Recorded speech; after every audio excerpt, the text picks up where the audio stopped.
সাবেক রাষ্ট্রপতি জিয়াউর রহমান এবং সাবেক বিএনপি চেয়ারপারসন বেগম খালেদা জিয়ার কবরে সকাল থেকেই কিন্তু বিক্ষিপ্তভাবে নেতাকর্মীরা তারা শ্রদ্ধা জানাচ্ছেন এবং আপনি জানেন যে সকাল 7টার সময় প্রধানমন্ত্রী তারেক রহমান তিনি শ্রদ্ধা নিবেদন করেছেন। তারপর থেকেই কিন্তু আসলে বিক্ষিপ্তভাবে নেতাকর্মীরা আসছেন এবং আমরা আসলে জানতে পেরেছি যে সকাল 8টার পর থেকে মূলত বিএনপি এবং তার অঙ্গ সংগঠনের নেতাকর্মীরা এখানে শ্রদ্ধা জানাতে আসবেন। যেহেতু রাষ্ট্রীয় প্রোটোকলের বিষয় ছিল সে কারণে কিন্তু সকালে নেতাকর্মী তেমন ভিড় দেখা যায়নি। শুধুমাত্র প্রধানমন্ত্রী তারেক রহমান এবং সরকারের মন্ত্রী এবং উপদেষ্টারা তারা কিন্তু ফুল দিয়ে শ্রদ্ধা জানিয়েছেন।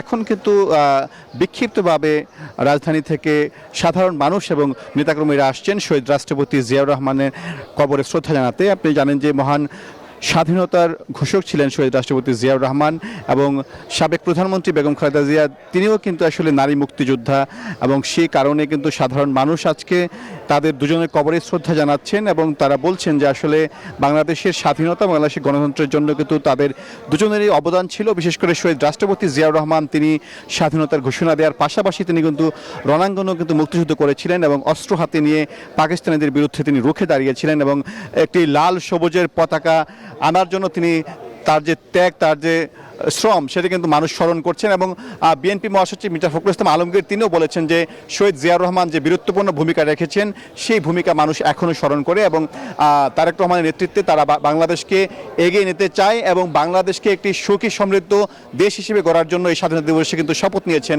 বিএনপি নেতাকর্মীরা। এই ছিল আমার কাছে শহীদ রাষ্ট্রপতি জিয়াউর রহমান এবং বেগম খালেদা জিয়ার সমাধির সামনে থেকে সর্বশেষ। 200-র বেশি সার্ভিস ও ফিচারে লেনদেনের সব বিকাশ অ্যাপে সম্ভব।